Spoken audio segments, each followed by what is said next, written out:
today's show, Liz and I sit down with Dr. Bill Bumberry for an insightful discussion about one of the most painful experiences a couple can face: infidelity and betrayal trauma.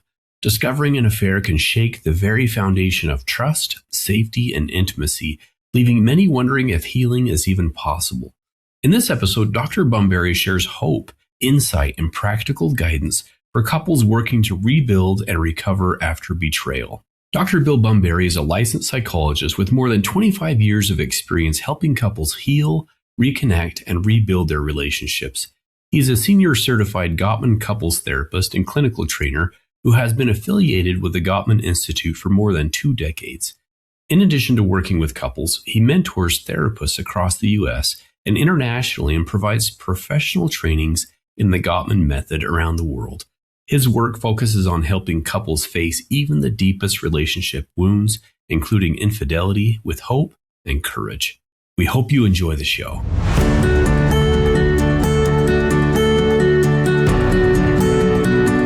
Welcome to Stronger Marriage Connection. I'm psychologist Dr. Liz Hale, along with the beloved professor Dr. Dave Schramm.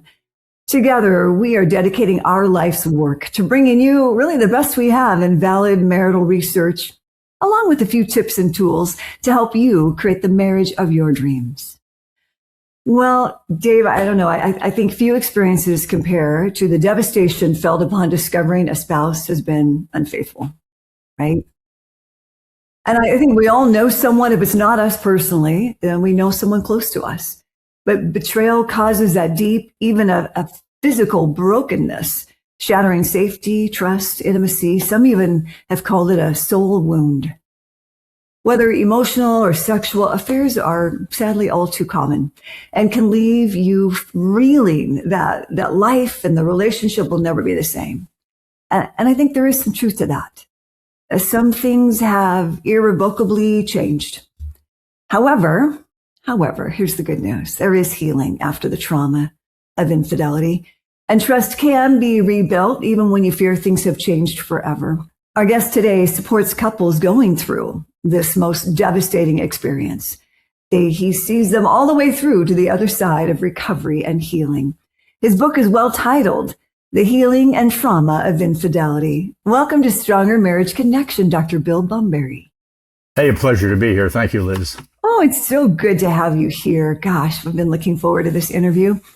You know, discovering that your partner is having an affair just cracks the entire foundation of your relationship, and the walls come tumbling down. Where does a couple even begin when their world is shattered? Yeah, so I think you picked a lovely, poignant description, shattered, because it does change the whole foundation of everything. And it's irrevocably changed. It doesn't mean it's broken forever, but it means to be put back together, to come back together again, to be as close as you once were or hope to be again. It does take a lot of work. And early on, it takes a bit more than just therapy, the therapy goal. It takes the idea of, is this even right for me? The fundamental agreement that couples have has been broken. You could give a simple definition of infidelity is the betrayal of an understanding that they have, an agreement that they have, and then it's kept secret. And that betrayal and that secrecy has the potential to break it, to not come back, to not become whole again. It also, just like perhaps broken bones can do, it can provide an opportunity for deepening and strengthening a relationship, sometimes beyond where it was at the beginning. It's not that you do it for that reason, but some couples come out stronger and have a deeper bond after this struggle than before. Right. Wasn't it? Oh gosh, Bill, who was it that was also a big name in the field of infidelity recovery that sometimes would suggest infidelity was good for marriage? Do you know what I'm talking about? I don't, but people have said that for years, but it's yeah. Quite a stretch, but respectfully so, that's a lot to ask for, right? It's not why we do it. That's right. And so I appreciate you saying that for some couples. And for other couples, they get to where they were, and for some couples, they don't. What's been your success rate or the rate in this field of recovery? What would you say? So when we talk about success, I mean, I don't think about it in terms of rate because every couple's different. Every couple that comes to you is unique. But what I do believe strongly in my data is, my experience is, when couples come with open hearts, with a desire to see what's possible, with a willingness to do the work, they find a way to have a better, a stronger, a healthier relationship. Whether that leads them to stay together or not, whether it leads them to be closer or not, is another question.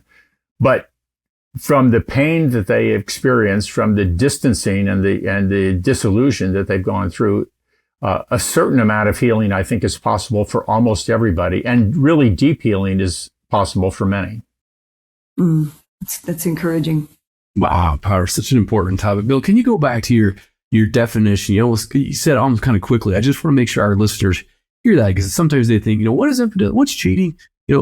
What actually is that? Can you repeat what you said? Yeah, this is the simplest definition I can come up with, and it looks different for everybody, but the two pieces of it are, there's a betrayal of an understanding or an agreement between partners. That understanding might be explicitly stated, it might be implicit. We all know what's expected of us, what's right, what's wrong, where the line is, but it's a betrayal of that agreement. And the second part then is we make the decision to keep it secret, to not share it with our partner. Okay. Yeah. Those two keep it secret. And I betrayed, this agreement, something that we had together. And I felt betrayed. Okay. Now the second part of this is social media, dating apps. It feels like today's age, is it just easier now because there's more access? It's more kind of subtle, and it's that secret-y, all that kind of stuff. What's your take on like all the social media and dating apps and how it relates to infidelity? Yeah, so sure, it's much more available, it's much more accessible, and it's much easier to hide if you want to. As you asked that question, my thoughts went to, like, for each individual person and each individual couple, do you view social media as something that's individual and private? Or if you're in a personal, intimate relationship, do you view the social media world as something that still has to honor the bond that you have together?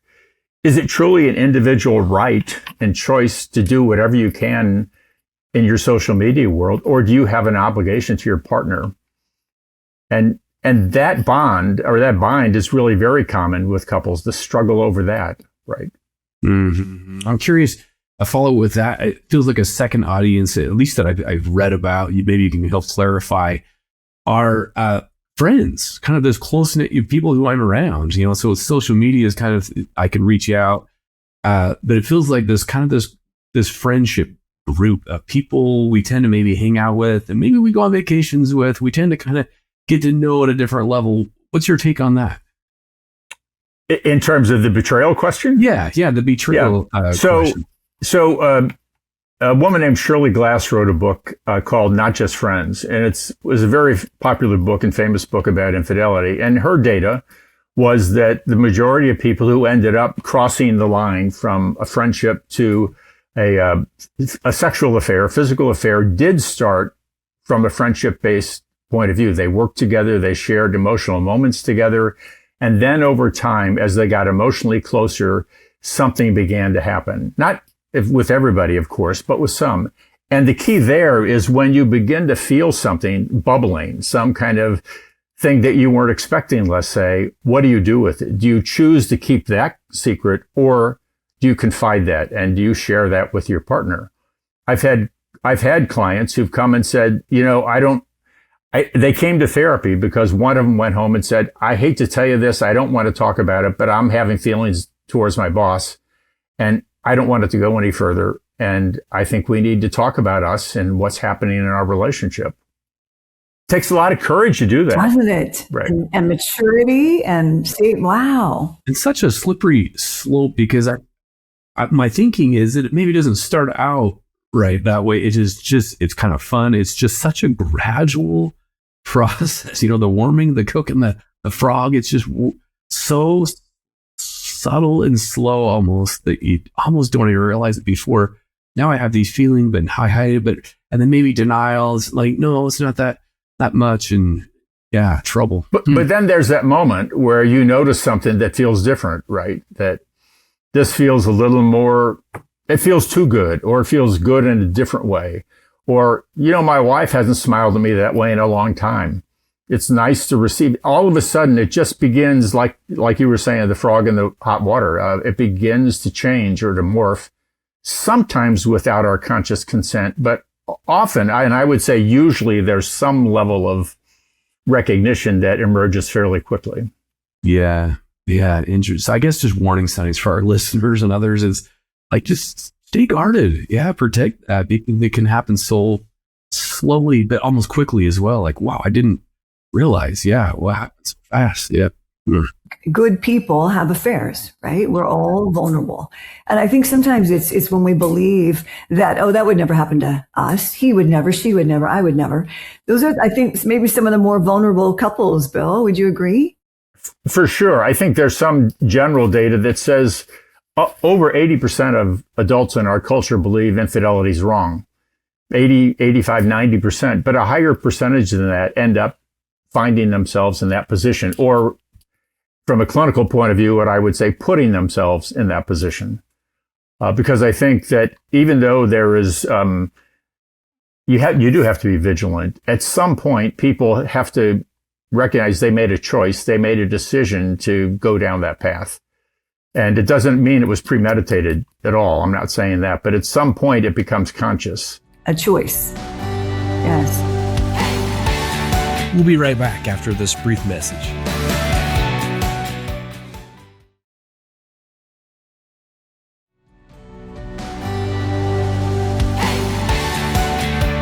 And we're back. Well, let's dive right in. Do you have advice for us on using social media? Because things get a little slippery, tricky, right? With Facebook and old loves from high school. And seems like that's also a little bit of a red flag. Well, it is a red flag, and it can be a dangerous thing. It can be a great thing. But if you go back to the definition of a betrayal of an agreement and then kept secret, what does that suggest the solution is? Well, the solution is that you be consciously in conversation with your partner about what the boundaries are. And every couple can have different boundaries. Having a romantic relationship with another person in some couples is not a betrayal because it's what they agreed to. So what we're talking about is, can the couple keep conscious and conversational about what's okay for them, what's okay to them, and can they keep that updated over time? And for me, then above all, when you notice yourself beginning to slip, that you find the courage to have a conversation with your partner about it. That's just tremendous advice. I hope people will take us to heart on that. This can be, such as we've said, a painful, life-altering experience. So we have the betrayed and the betrayer. For the betrayed, what are some of the common emotional responses upon discovering a betrayal? Yeah, so the sentence that comes to mind in my mind is that betrayal is our greatest fear and our darkest night. It's the thing that in our culture in general, but I think globally, is the thing that terrifies us the most, because the idea of attachment, of connection, that life and relationships are about bondedness and about closeness. And when that is threatened, when our bonds are in danger, we have this thing called primal panic. We are not only nervous or scared, but we are terrified. And we fear the end of the relationship. We fear that perhaps it's already too late. And so when if we use terms, the hurt partner and the involved partner, just for lack of better terms, when the hurt partner discovers that the violation has happened and it's been kept secret, it does throw up in the air everything. Do we have a future or not? Is there a path forward together or not? And really, the first thing that person needs to be able to deal with, are they in a place to even make that decision? I would argue there is a path forward. There is a path forward to, at least in a conscious and clear way, begin to kind of script the next chapter in your life. But for many people, it's not a foregone conclusion that staying together is their goal or their only goal. I think most people in relatively healthy relationships would say, if we can fix this, if we can get close again, let's do it and stay. But it's not a given. And the fact I believe that on Monday doesn't mean I'm going to feel the same on Tuesday. It's a moving target. Is the secrecy about this harder than the betrayal itself? It often is. I think it's hard for me to do a comparative, but the idea that we all make mistakes and everybody kind of knows that, and we all do things where we betray ourselves even. And you could argue that many people who get involved in infidelity situations have actually betrayed their own values and who they are as a person. But then to not bring it to your partner, to not share it with them, as difficult as it is, says something specifically about how you view them, that you don't trust them to handle it with you. You don't trust them to be able to talk about it with you. And again, ideally, this happens far before it's gotten to a sexual place, and it's just gotten to the place of the smile at Starbucks, that you notice something that you miss.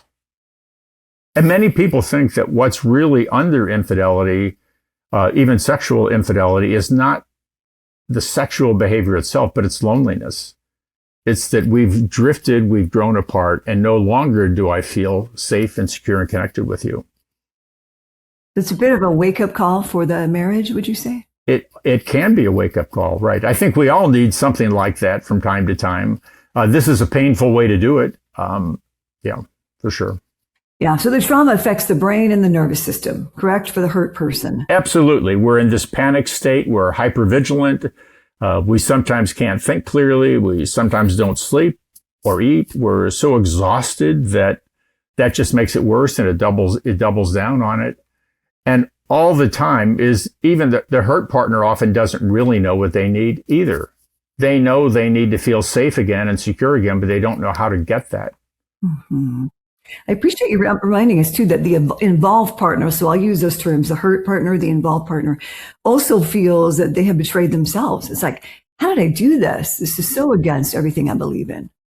Yeah, it's not always true, but when it is true, it's a great resource. It's a painful resource for the involved partner too, because when people betray themselves, it seems like it's natural instinct to hide and to try to move away from it. But the healing between partners really starts, I think, in many ways with the hurt partner owning what they did, not just taking responsibility for it. Yeah, I did it, but realizing that nobody can make you have an affair. You made the choice and the decision to do it. And as you experience your partner's pain and sometimes disorientation, the question then is, inside of you, do you begin to actually feel for them? Do you bubble with some kind of compassion? And compassion to me is an active word. It's a word that not only do I feel sympathy for their pain, but compassion means I feel moved to do what I can to heal it, to relieve it. And that's an essential piece. I mean, the path for the hurt partner to heal is to see, there's a therapist kind of image that says, when I'm injured and damaged like that, the healing begins when I see my pain on your face. When I see that my pain touches you and it pains you, the pain that you caused me. Wow, that's powerful. Yeah, it is powerful emotion. Yeah, compassion. One of my favorite words in the English language, Bill. Compassion. Then these raw, real emotions you made. I mean, anger, an obvious one, and then fear. This fear of the unknown, fear of what's going to happen, and then this confused, right? I thought this was this way, and now it's not. So the confusion, this guilt and shame, probably all coupled. Yeah, and it's cool when you mention emotions like that. I think this is true generally, that in a personal relationship, strong emotions don't travel alone. They travel in clusters. So with a stranger who cuts you off on the highway, you might just be angry. But when your partner does something that makes you angry, there's more to it. There's hurt, there's sadness, there's fear, there's abandonment. It's a whole cluster of deeper emotions. And what the unfortunate thing is, when we respond to our partner primarily through anger, that's what they see. and they don't notice all these other things that might bring more compassion. Being angry at someone doesn't usually evoke much compassion. Usually people kind of get reactive to that. Yeah. Push away, right? They want to push away. Right. I'm not going to take this. But sadness and hurt and fear and abandonment can evoke actual compassion and caring. Wow. Bill, I've never heard that. The strong emotions travel in clusters in close relationships. Yeah, close relationships. That's profound, my friend. Yeah, thank you. Bill is a certified Gottman therapist, consultant, trainer. Your work is based on an evidence-based three-phase approach to healing after infidelity. We're big fans, right, of Gottman approach and brought on others related to that. I'm curious, can we briefly go over these three phases and have you describe each one? I know Liz is a fan of these, but let's break them down for our listeners. We talk about the atonement, attunement, and attachment. Can you go through those a little bit and explain those for our listeners, what that means? Yeah, for sure. And so there's a French philosopher named Bedeau who has an image of relationships that I really love. And he talks about relationships starting as chance encounters. You don't find your soulmate. You kind of create your soulmate. That relationships start as chance encounters. And depending on the path you create and the way you walk that path, at the end of the day, it feels like destiny. It wasn't really destiny, but it feels like it. And this thing that we're talking about, infidelity, breaks that whole path. It destroys it all. So the Gottman approach to this is there's three stages. And the first one begins with, if you imagine the structure of a relationship being shattered, it's the atonement phase is one image of it. It's almost like clearing away the rubble, clearing the work site again, because it takes work to rebuild it. And so atonement is based on the idea that this violation has shattered the safety and security of the hurt partner. And so that partner needs to begin to feel safe again, to begin to feel there's hope that the chaos can end and perhaps we can find our way back towards each other again. And so atonement is the accepting of responsibility, the experiencing of remorse, and hopefully moving into compassion by the involved partner, that they really begin to feel for the partner that they betrayed and hurt. And their actions then fall in line with that, meaning that rather than being secret, they're now transparent. Rather than saying, that's my social media account, not yours, they go out of their way to allow their partner not only to hear what they say about trust, but they try to verify where they were, what they did, who they talked to. These are boundaries that in many people's lives aren't the way they live day to day all the time. But extreme betrayal requires kind of an extreme kind of level of kind of honesty and transparency and verification. It's all meant to be in the service of creating safety again, that the hurt partner can begin to even consider trust again, because leaning in towards your partner by definition makes you vulnerable.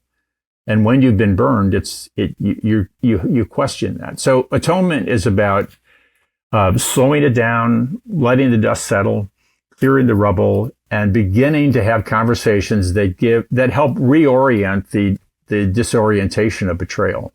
It usually involves talking about what happened.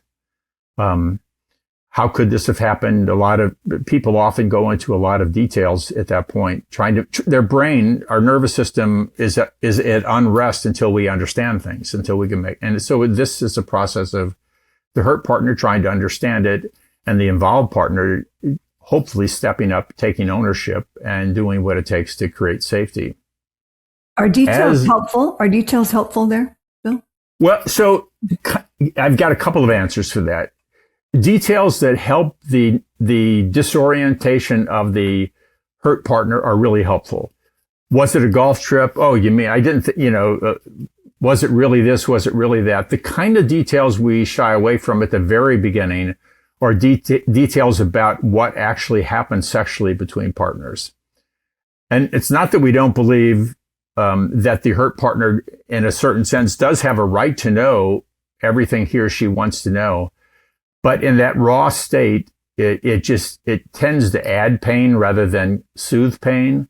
And so we generally think of this, that until the partners are beginning to feel more of a bond, it's probably not a great idea to just kind of add more salt to the wound. But conceptually, the idea is you do have a right, I think, to ask for the truth about what your partner has been, how they violated the arrangement. Just not right away. But as soon as I say that, there are some cases that they seem to need that to move forward. So there's exceptions to everything. Yeah. And the one thing I might just add, if you don't mind, what I'll tell my couples is just be careful. Think about what you need to know. And remember, you can't ever unhear something, right? So think very wisely about the questions you feel you need to know. Yeah, you can't unring the bell, right? And so that's a great point you made, though, Liz. So before you get into really some of the deeper explorations, just be sure you're mindful. Be sure you've actually sat down, thought about what questions you want to ask, what you really want to know, and what it's going to be like once you hear it. Right. That's right. That's right.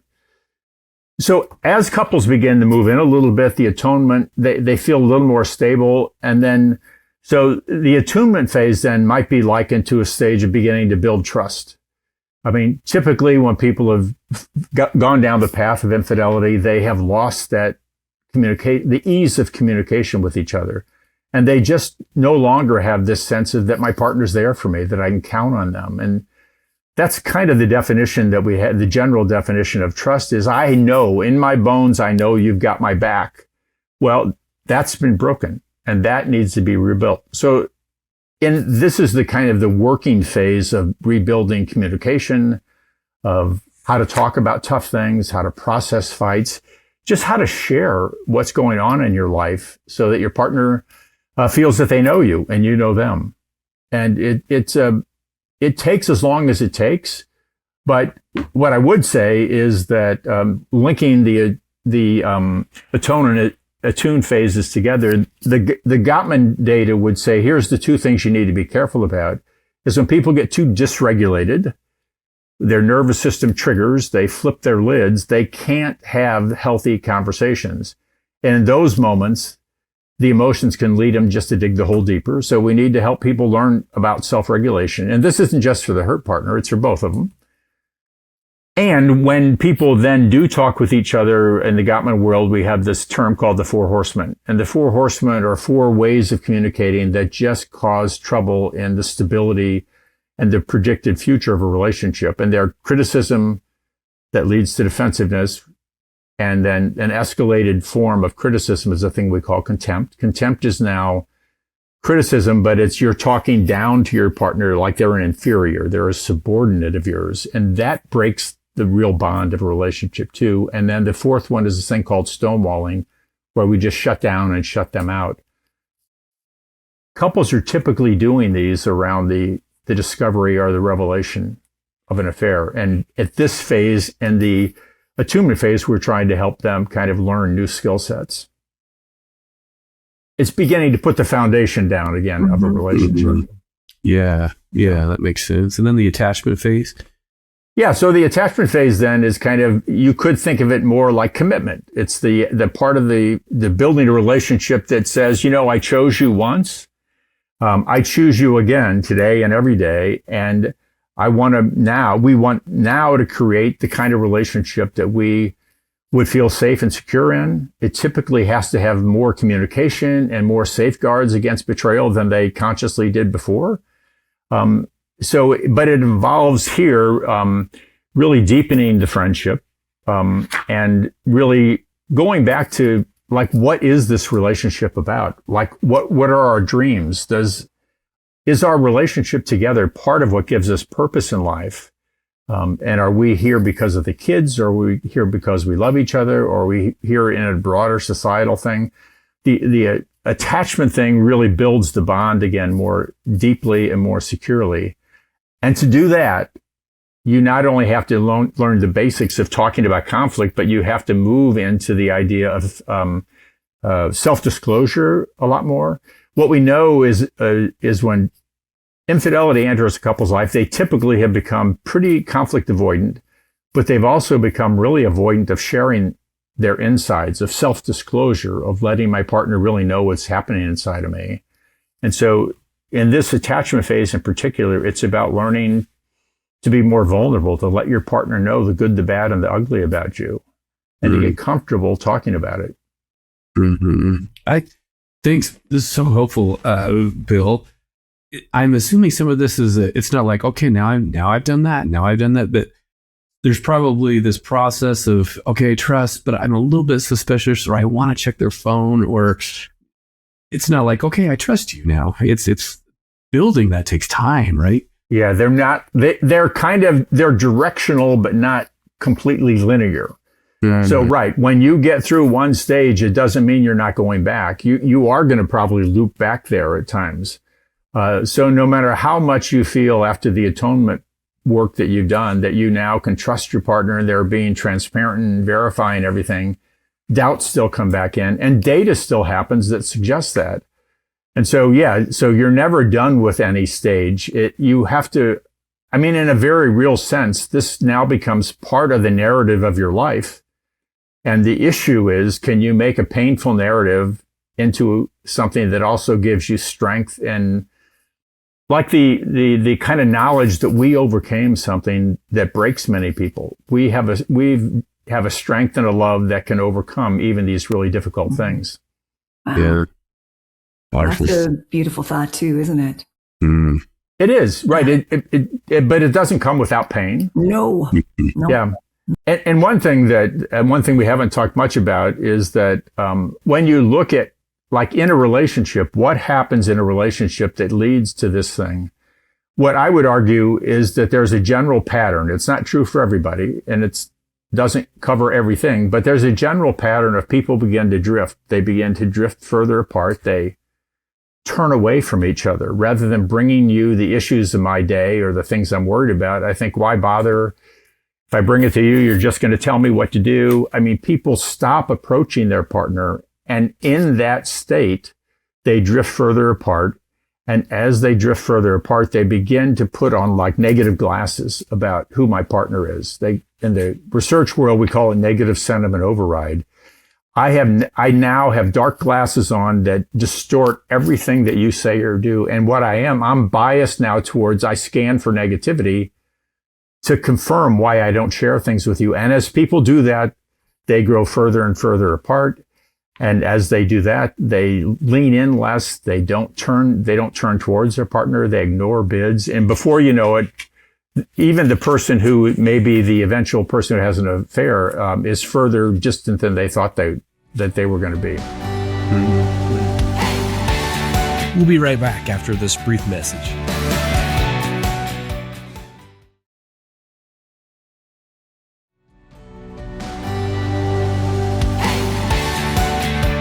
And we're back. Well, let's dive right in. Bill, I'm curious, what's your take on talking to kids about it, or of course, developmentally, and maybe, there's an older child that found out, or, what's your whole take on that with kids involved? So if you're saying, what do you tell kids? And you're implying it's different with a 5-year-old than a 15-year-old or a 35-year-old kid. Right. Do you even talk to younger kids, older kids? You keep it a secret? Do you work on it together? Do you share it?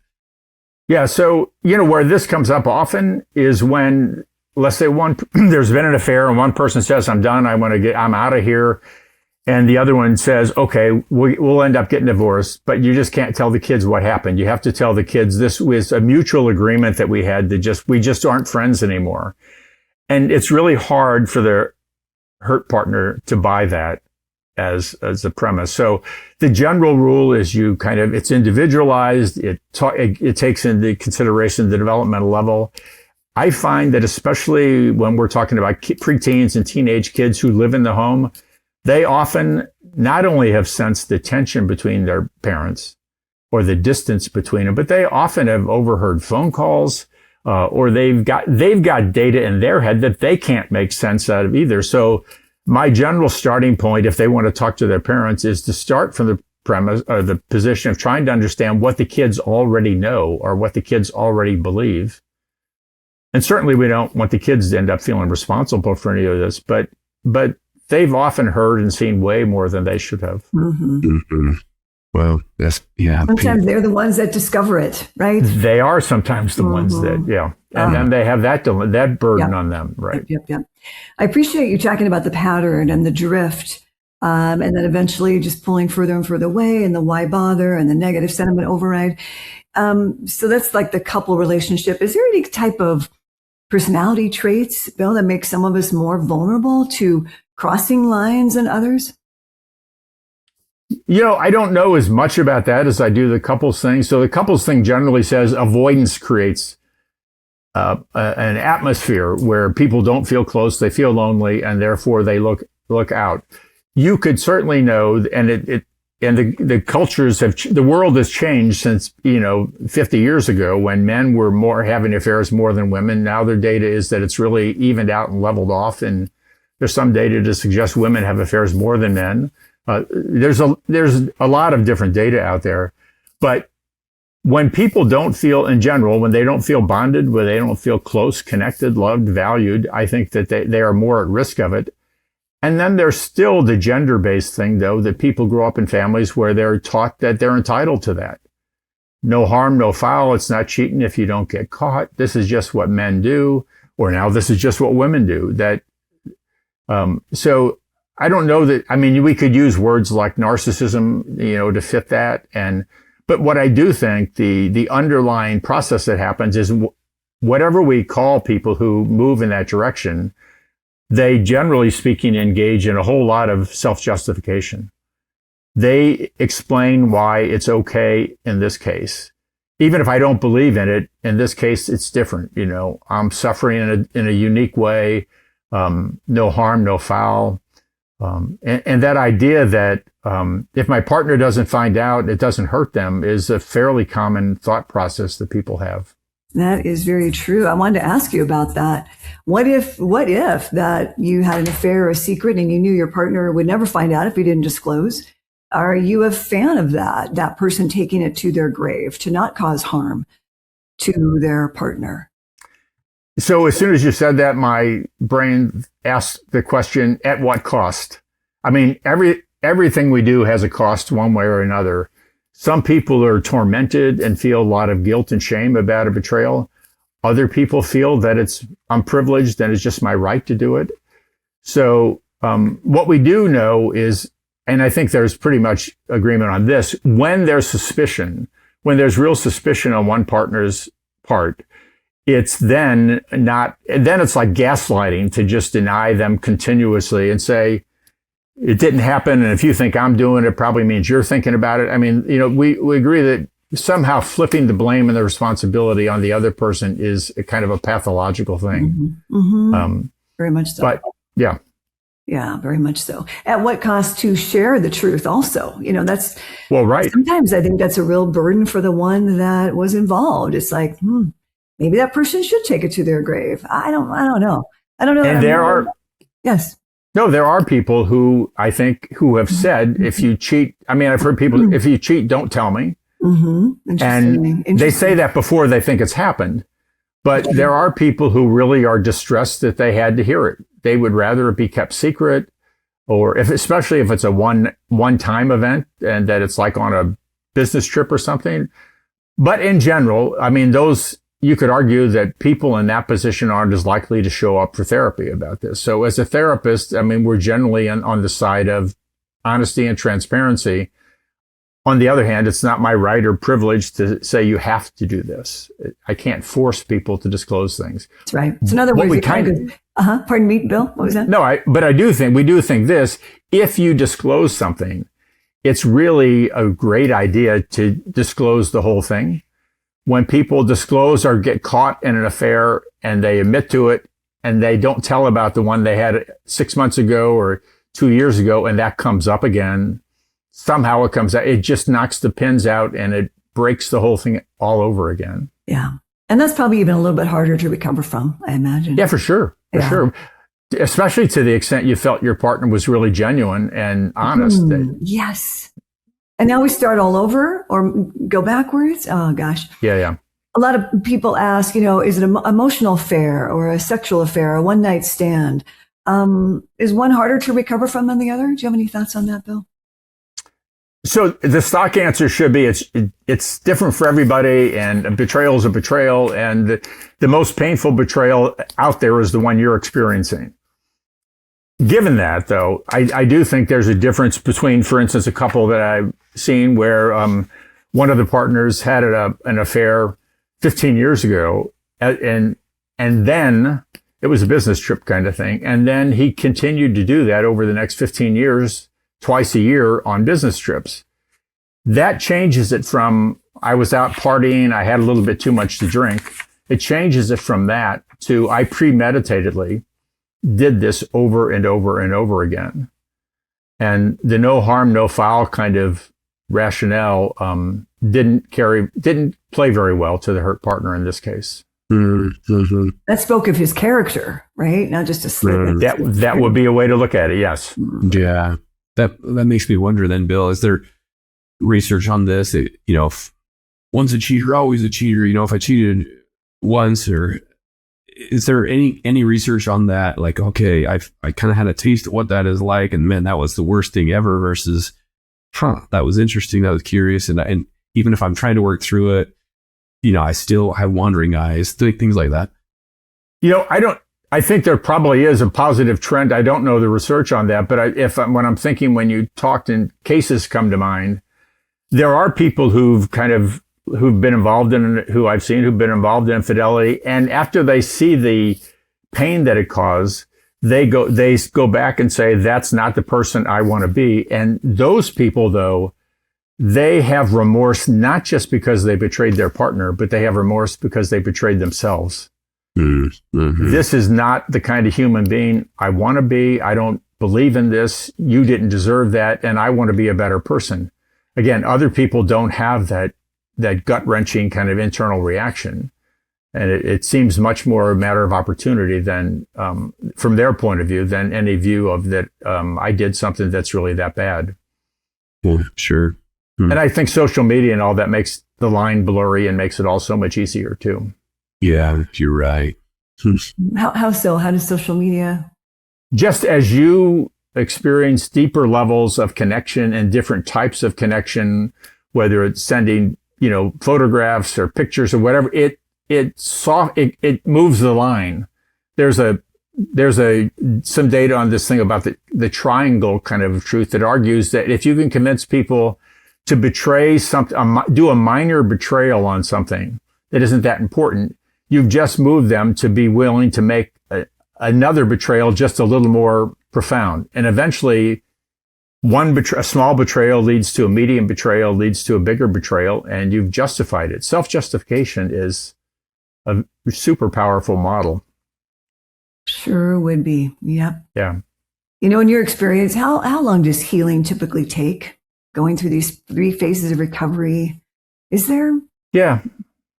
A length of time? So, well, there's not really a length of time, but it's facilitated greatly by the involved partner really being genuine and remorseful, and not just remorse, that compassion. When I feel you really see my hurt and that moves you, I'm willing to move in again, and that really gets the whole ball going. I mean, there are couples who stay stuck in the starting blocks on that for months and months because they think they're making progress, and then they feel their partner's not sensitive to them or doesn't care or says, isn't it about time you get over this? We've been doing this for 8 months now or whatever. So getting started on the right path is really the key. And then to the extent that they can really, what we know is connection has to be about more than just like dealing with conflict well. That, and in the Gottman approach, really, we work so much at helping couples build their friendship and their connection again, because learning to fight well or to fight fair doesn't necessarily make people closer. We have to help them find ways in their daily living to feel more present and seen and connected with each other. And small moments, big results, like transition times. If we look at transition times, what happens between you and your partner when you open your eyes in the morning? Is there a moment of connection, or do you say, I can't talk until I have coffee? When somebody leaves the house or, goes into their office, is there a departure ritual or not? And most significantly, I think, this is the most important one in my mind, is when you're both back together at the end of the day, what happens? There's a study that was done at the Sloan Center in UCLA that looked at that and looked at dual career millennial couples. When both partners are under the same roof again at the end of the day, what happens in the first 2 minutes? And the first 2 minutes generally predicted the tone for the whole evening. Does it feel like you're glad to see me? Do I matter to you? Or are you just handing off one of the kids to me and saying, I'm out now, I need to, so those small moments can have big, powerful impacts if they give the message that you matter to me and I'm really glad we're here together. And that's the general theme that couples need to feel safe and connected. Mm-hmm. I love you talk about the look of forgiveness. And I suppose eventually, Bill, there's probably a time and a place where maybe the hurt person does agree to cease bringing it up. Does there need to be an ending point? Or will it just be ongoing and catch us off guard again? This topic again coming up. Yeah. So I think any kind of trauma, and this is certainly qualifies as trauma, lives within your nervous system forever. The question is there enough of a bond? Has your partner done enough to kind of become a safe person again for you? And then, if I go back to that Bedeau idea, do you create a path and walk a path that says this is the choice I'm making now over and over and over again? And Carol Rusbalt is a researcher on commitment who had a theory called the investment and commitment theory. And she found that commitment was facilitated when people's needs are being met, when they've really intertwined their lives, and when they don't do this thing she called negative comparisons. When you are with your partner or not, and you are out socially and you look at somebody else and you say, now that's the kind of person I deserve. That's what she calls a negative comp. And when people do that, they're on the trajectory towards betrayal. When they don't do that, and rather than that, they learn to appreciate who they have and what they've done together in their life. And that usually means going back and remembering the beauty, remembering the love story you once had, rather than just allowing it to be shattered in pieces on the floor. It's kind of recreating the love story. I can't remember the name of the Japanese art of putting back like broken cups together with gold etchings. Yes. In the cracks. Yeah. It is possible to do that, but it takes work. Mm-hmm. Mm-hmm. Yeah. So, Bill, I'm curious, what advice would you give couples who want to affair-proof their relationship? What do they need to be doing? So this sounds like, I'm not sure if this sounds right, but it's to avoid avoidance. That avoidance is that thing that begins to insidiously move us further apart.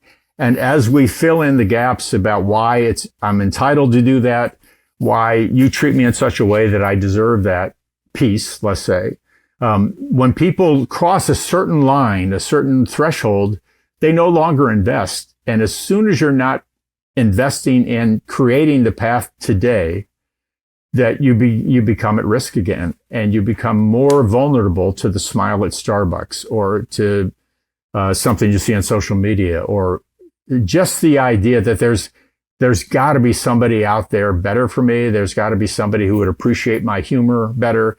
That's what Rusbalt called negative comps. And as soon as people get to negative comps, it's not too late, but if they don't take action, the trajectory is already set. So avoid avoidance. And part of that then is look at the small ways that have big impacts, like the first 2 minutes when you're home at the end of the day. Like, can you make a habit of noticing something that you actually admire about your partner? And then not only notice it, but say something about it. And not only say something, but then confirm that they actually heard it in the way you intended it. It's a simple little idea. And what we know is couples who, as couples are coming together, they do this all the time.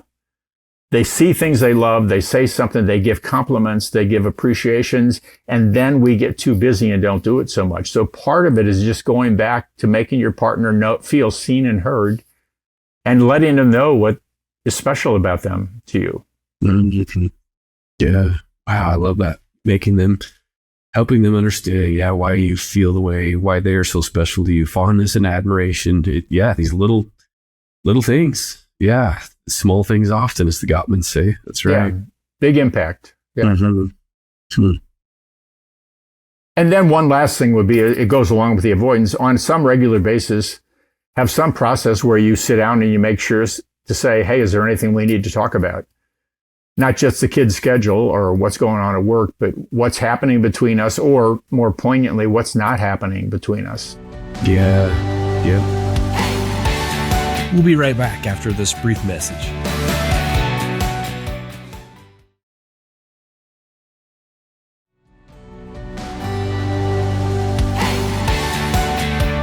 And we're back. Well, let's dive right in. What about counsel for, I'm thinking friends, work friends, those between, there's some personalities, they're just like friendly personalities, and maybe they come across as flirtatious. Where's the line, or can you help give some advice for those listening between the line friendship and then that emotional intimacy? What do they need to be aware of? So that's a super hard one to detect. But what the word that popped into my mind when you said that is loyalty. And there's not as much data out about loyalty as there is about trust and commitment. But loyalty, just like in some ways, like compassion is an active thing, I would argue loyalty is an active process. And when you see your partner under duress, do you feel moved not just to feel badly for them, but to come to the rescue, to stand up for them, to protect them? And as I'm thinking about that word, what does loyalty look like when they're not there? That means you don't talk badly about them to other people in particular. You don't break. This is a breaking of an agreement, right? If it's my understanding that you don't say bad things about me to your friends or your family and you do it, that is a violation that is a breaking of the agreement. And we're back to the definition of betrayal now. And to be able to have honest conversation about what seems okay and what doesn't. But there's a tremendous tolerance some people have, that you can have friends in all kinds of situations and spend a lot of time with them and it doesn't threaten me. Other people seem very like hair triggered by that, but typically those people somewhere in their narrative of life, in their history, they have felt kind of, this is a dangerous situation. It's either happened to me earlier in life or in different relationships, or it happened to my mother, or it happened to somebody I know, that friendship is colored with the more of an active betrayal component. Mm-hmm. You have to talk about it. And that's the key. I think, hey, is it okay to go to lunch with someone of the opposite sex of just us going to lunch, or at the gym? The gym, it feels like this notorious place of, that's right, we're working out, the hormone, everything's, these different things are going on inside the body. And then I see this person in skimpy outfit. We see each other every morning, those types of things. You just have to be so careful. You do. And Shirley Glass in the book, Not Just Friends, would say exactly that you need to be not just careful internally, but relationally. You have to talk about what kind of guideposts you put up, what kind of fences you put up. And when the fences begin to change, when you begin to create more of a windows to walls, I think she called it. When you open a window to someone else as you're putting a wall up with your partner, you're on the way, right? And so that's and nobody can say exactly what that looks like other than by conversation. Oh, goodness. You have so much to share. Bill, we want to make sure people can find you. Of course, you have the book, your new book that just came out, The Healing and Trauma of Infidelity. And where else, my friend, can we find you? And we'll put that up on our show notes. Yeah, so I have a website, and you can just look up my name for that. Or I'm actually happy to give an email out, which is just my name, Bill Bumberry, BUMBERRY @gmail.com. Perfect. Thank you so much. I have so much good, rich resources, my friend, and insights. How many years have you worked just with couples? Has that been your whole practice? Has it been? You know what? Well, it hasn't been, but it's been long enough to be. I shifted to become a couples therapist probably in 1989. So a long time ago. And it's really been the part of my practice that I kind of get the most meaning out of, and feel that when you can help a couple find their connection again, it ripples not just to their family, but to the world. Happy couples do good things for and in the world. Ah, so true. There's nothing better. I agree with you. Man, Bill, you're such a well of wisdom. We could go on and on. But hey, before we let you go, there's two questions that we love to ask all of our guests. The first one, in honor of the name of our podcast, Stronger Marriage Connection. What do you feel like is a key to a stronger marriage connection? So this is kind of an incidental moment that happened to me, but a few years ago, I was going through a box in the basement, and I found the prom picture that Kathy and I had when I was 18 and she was 16. And seeing that picture did this emotional thing that reminded me of the beauty we once had. And that's what I saw, rather than the fact that I used to have hair and things like that. So what that led me to think is that we need to remember the love story we had, that we came together for good reasons, not to talk ourselves out of the difficult moments that we have, but to remind ourselves that we are creating this path with a good human being and a person who we really chose for good reasons at one time. And can we find that person of ourselves again? And can we choose our partner again to continue the next chapter? I was going to say the last chapter, but who knows when that is, but the next chapter of our life. And seeing the beauty in your partner is, I think it depends on what lenses you use. I think it's available for most couples.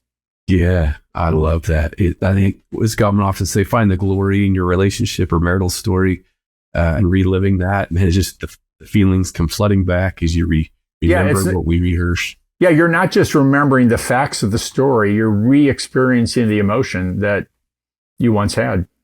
Love it. Yeah. Bill, what about a take-home message for our listeners today? We call it takeaway of the day. Is there something you want our listeners to remember? This is what I ask almost everyone to remember and to try, because you can do it so easily, is to pay attention to the first 2 minutes that you're under the same roof together. Add this one that says pay attention to what happens in the last 3 minutes before your eyes close. And you hit the pillow. That's important too, to really just kind of remember those bondedness moments that are available. And if you do happen to still see beauty in your partner and things you value about them, find your voice, say something about it, do something. And if you're not good with words, rather than doing a 2.5 second hug, which is kind of about what most hugs look like, try a 20-second hug. Or a 25-second hug, because that changes it from a hug to an embrace. And it can actually activate your nervous system and help you secrete oxytocin, this bonding kind of ingredient inside of all of our bodies. Do these small, simple things on a regular basis. Mm-hmm. Well said. Well said. Liz, what about you? I have copious notes here, and I think I finally found the one I was thinking of, that with the hurt and the involved. And when it comes to recovery, when I see that my pain touches you, I can start to rebuild some safety and some trust. When I see my pain in your face, I just think that's so beautiful. Never heard it said that way. I've never shared it that way. I love it. Yeah. It's talking about attachment injuries. It actually comes from a very famous couples person, Sue Johnson. And those are the words that she used about helping people feel seen and heard in their moments of despair and desperation. And it's not just a head thing, it's an emotional thing, right? I love that you've studied both Gottman and Sue Johnson. I noticed that.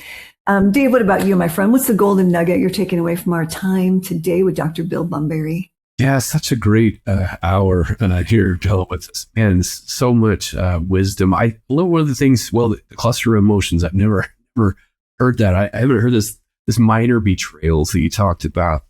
These little ones that you say, okay, if you're willing to do this, then maybe, you're willing to do this little kind of slippery slope as they go down this trail, I guess, this path of infidelity. So just for listeners to be aware of that internal stirring, that feeling, be aware of it.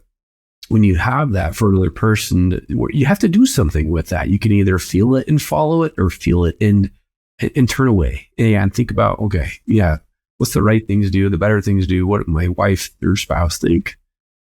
Powerful message. Yeah. There's a very old book called Mistakes Were Made, But Not by Me.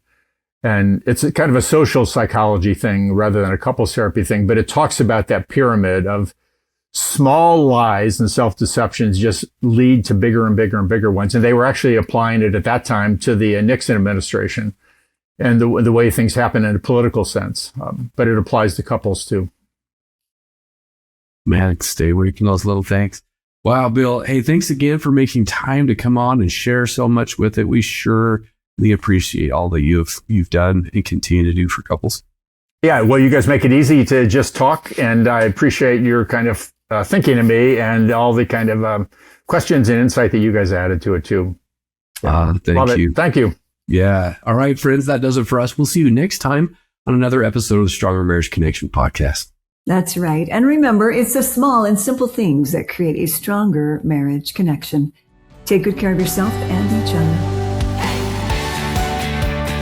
Thanks for joining us today. Hey, do us a favor and take a second to subscribe to our podcast and the Utah Marriage Commission YouTube channel at Utah Marriage Commission, where you can watch this and every episode of the show. Be sure to smash the like button, leave a comment, and share this episode with a friend. You can also follow and interact with us on Instagram at Stronger Marriage Life and Facebook at Stronger Marriage. So be sure to share with us which topics you loved or which guests we should have on the show next. If you want even more resources to improve your marriage or relationship connection, visit strongermarriage.org, where you'll find free workshops, e-courses, in-depth webinars, relationship surveys, and more. Each episode of Stronger Marriage Connection is hosted and sponsored by the Utah Marriage Commission at Utah State University. And finally, a big thanks to our producer, Rex Polanis, and the team at Utah State University, and you, our audience. You make this show possible. The opinions, findings, conclusions, and recommendations expressed in this podcast do not necessarily reflect the views of the Utah Marriage Commission.